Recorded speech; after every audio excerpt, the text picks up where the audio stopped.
At long last, today we're going to talk about Gen3 marketing. Gen3 marketing is a true breakthrough. We love to say the word breakthrough, but this is actually a genuine paradigm shift because it has nothing to do with data. It has nothing to do with analytics because all of that's been done. This is the domain of the brain, and I love how that actually rhymes. This is a way to engineer messaging that triggers a neurochemical state in the brain, the one neurochemical state that creates customers. And really, this is the key to what powers free market capitalism. And right now, no one in advertising or consulting is using this yet. So if you're responsible for innovations and you're responsible for keeping your company on the forefront, you may want to pay close attention to what I'm about to share. So here's the quick overview.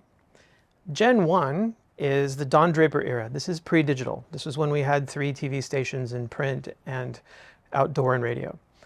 In Gen 2, which is where you are right now, this is data, it's analytics, and it's even AI. And why would I say AI? Because AI regresses to a mean. And in the end, humans are going to decide which AI output they like anyway, and I'm going to tell you in a minute why that's not the best way to create customers. And Gen 3 is creating a stimulus, specifically engineering a stimulus that causes the release of 2 neurochemicals in the brain that leads to customer creation. That has always led to customer creation, and now we have the ability to do this. So here's how it works. There's something called the resonance response, which I just described. This is the simultaneous release of dopamine and oxytocin in the brain, and a whole lot of American tax dollars went to discover this at a lab run by a colleague. And when that state occurs, humans are impelled to take action. Now, in order to trigger the resonance response, we need a resonant stimulus. Now, I know that's a big word, but really that's another way of saying it could be your ad. Advertisements are stimuli. It could be content. Content is stimuli. And it could be literally a movie trailer or anything that you show to someone that becomes a stimulus. Now, if that stimulus is aligned with cognitive traits, then it becomes resonant. So the first step in the process is to measure those cognitive traits, your psychological characteristics. And when you align that resonant stimulus with those traits, then the result is the resonance response. And that is what creates customers and powers capitalism. So we refer to this as the diagnosis. That's reading the traits of your audience. That's the diagnosis. And without a Gen 3 diagnosis, really you're just another marketer with an opinion, and I say that with love. But that's Gen 2. That's the reality of Gen 2. But with a Gen 3 diagnosis, suddenly you become a doctor of customer creation who has control that which powers free markets. It's really a shift. And simply with this diagnosis, you have that ability. So the issue comes down to conscious mind. This is where advertising and consulting operate, and it makes sense because this is our experience. We think we know what we know. We think we know what we like, but as you'll see in a minute, that's not always the case. Because also there is the non-conscious. And the non-conscious is below the surface of your conscious awareness. And we actually, our brains don't have access to the emotional non-conscious. You see, we don't know why we do what we do the vast majority of the time. In fact, your conscious experience is only 5% of your cognition. The other 95% is below the surface of your awareness. And that 5% is the totality of your life experience. To put this in perspective, let's look at a little bit of research. This was done by Emily Falk, and she took 30 heavy smokers and she put them into an MRI, and she showed them 3 versions of a TV commercial for an anti-smoking campaign and asked them to rank these commercials in order of perceived effectiveness. So their non-conscious midbrain that was measured by the MRI resonated most with version C, followed by B, followed by A. And when they ran these commercials in markets around the country, Sure enough, version C was most successful, followed by B, followed by A. But what did these subjects report their perception was? It was B, followed by A, followed by C. C was dead last, even though it was the high performer. You see, we don't have access to what causes us to take action and make decisions. Here's another study that was done by Leonard van Brussel on fund managers or asset managers, people in finance. He put them in the MRI, showed them a number of stock memos and said, please choose the high performers. Their non-conscious midbrains chose a subset of those stocks that later outperformed the market, yet they were not consciously able to articulate which stocks those were. So I'm sure many of you are thinking right now, but I'm a professional. This is my job. I know what I'm doing. I can do this. You may be familiar with Dunning-Kruger, the Dunning-Kruger effect. Again, I don't, no offense, but this is when we tend to, myself included, we tend to overestimate our abilities. So let's take a look at how well marketers can actually identify high-performing ads. This is a bit of research done by a company called Persado, where they took 250 marketers with a minimum of 5 years of experience, and they showed them a series of 3 ads and asked them to pick the high performer. In short, they were able to pick the winner 33% of the time. Now, in a group of 3, obviously you know that that's pure chance. So you have to ask yourself, how is it that award shows like the Cannes Lions Festival of Creativity, how can they actually determine what's most creative? How can they actually pick which ones are the quote-unquote best, given this reality? So Gen 2 advertising makes so many big promises of 360 executions, brand intimacy at scale, and deep insights, which actually, through Gen 2 methodology, it's just not possible. As you know, we don't have access. So asking the conscious mind for the quote-unquote deep insights is impossible. But with Gen 3, you can actually achieve that. And given the realities of Gen 2, it's no surprise that advertising executives consistently rank near the bottom of Ipsos's veracity index, which is how people perceive certain professions to tell the truth. But as I said, Gen 3 solves this, and it will make you a doctor of customer creation because you are a capable professional. You're just missing some key information, which is specifically the diagnosis.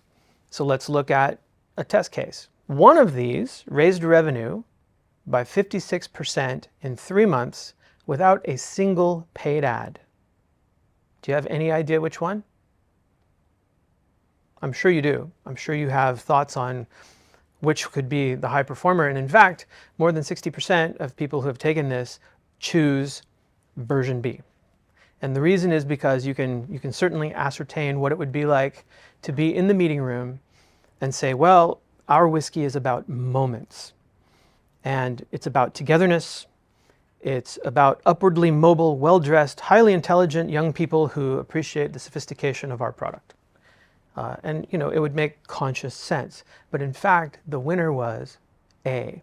And the reason is because more than half of the audience were introverted. When you have the diagnosis, which is introversion, then it becomes very, very obvious which is the winner, which is the high performer. And when you have the diagnosis, it also becomes possible for you to create ads that are high resonance, that move people to action. Let's examine Gen 2 versus Gen 3 and your new superpower. And let's start by talking about the objective, the pure objective of advertising. Why are we doing this in the first place? So in Gen 2, the objective is and has always been liking. I used to work for the largest advertising agency on the planet, and everything that we did was engineered for liking. Did the creative director like it? Did it test well? Did the client like it? And if the consensus was that everyone likes it, then of course it ran. But in Gen 3, the objective is resonance. Again, resonance is what impels people to take an action.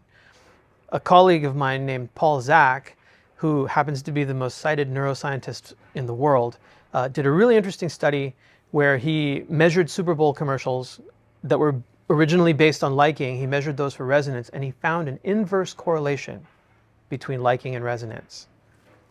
So you can see how valuable this particular insight is. If we move on to targeting, in Gen 2, in the most simplistic case, it will be purely based on demographics. And then we might move up and we create persona, and we define these usually by opinion and what we think and what our experience and observations are. And then when we get into the digital sphere, of course, we make these sophisticated segments that are all based on correlations. They do this, therefore that. And again, this is heavily based on liking. What kind of person will like this? Seth Godin famously said, focus on your smallest viable audience. And then later he goes on to say, it's enough. It's enough. And I encourage you to approach your CFO, repeat those words, and carefully observe what happens next. In Gen 3, we focus on a series of clusters like these. This is your total addressable market, and they're organized according to people who have similar cognitive traits. And when you organize it that way, you can target all of them at once. And the reason is because you have to get past the world's most powerful ad blocker. And it's not browser software. It's not something that you install. It's actually in between your ears. And it's called the reticular activating system. And it filters out more than 99% of reality. You may be familiar with the invisible gorilla experiment on YouTube. This is a perfect case of how we don't see what's right in front of our eyes. So therefore, if a message is not resonant, it's filtered out. So what's intended for cluster 1 won't be seen by cluster 4, most likely. So this is how we can target the TAM. And CFOs, investors, and everybody who's responsible for P&L love the TAM. So next we move to insights. And in Gen 2, of course, we do focus groups, we do surveys, we're asking them constantly, what did you like, why did you do that? And these are all conscious mind. Now, if you remember, the conscious mind doesn't have access to the why. So we end up getting something like this. And this was adapted from a real research report from a very large global company, adapted so that I don't violate any NDAs. But you can see obsequious baristas who are pursuing panache. You know, honestly, ask yourself, what do you do with that? How do you make a resonant message? So this isn't a great example of Gen 2, quote unquote, insights, when in fact it's just data. But in Gen 3, we give you the roadmap. And this is what the roadmap looks like. This is a series of cognitive clusters that's output by our platform, Ax3, and it gives you all the information you need to engineer the resonant stimulus that triggers the resonance response. But you might be thinking, well, you know, we use digital and we have all these very sophisticated correlations. And in the digital sphere, they combine targeting with insights. And it may be that Pepsi drinkers tend to own a lot of cats, and we have some search data on them, and of course we have location data on them, so we can stitch all this together, and each one of those things increases the probability that they're going to click, and so target those people, right?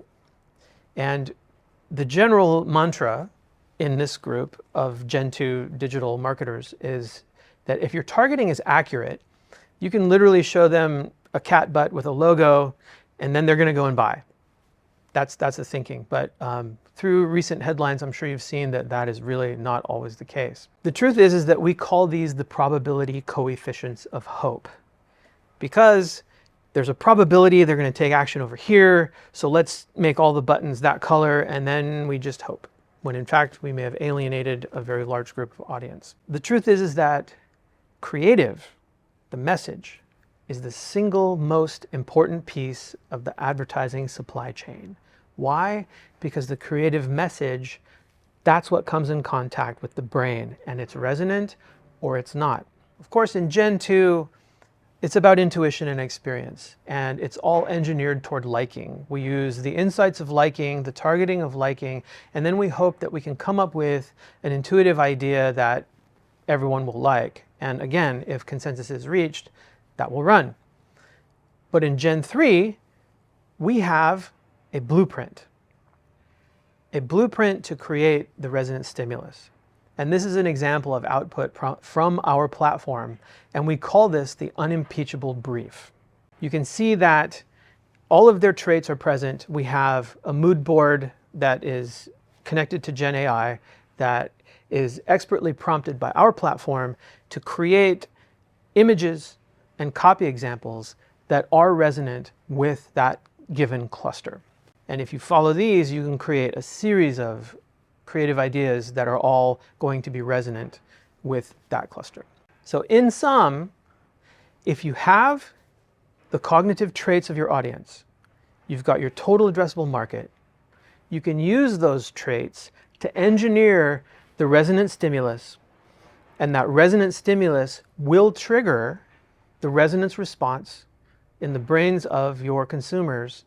And this is the one point at which advertising transitions into the world of finance, and it becomes revenue, it becomes earnings reports, it becomes shareholder value, and it is the one thing that powers free market capitalism. And now you have control over that. If this sounds interesting or compelling to you, please feel free to reach out. Love to have a conversation with you.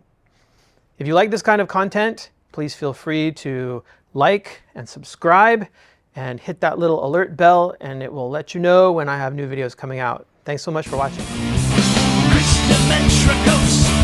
Is a steel breaker, like lightning and thunder in the night.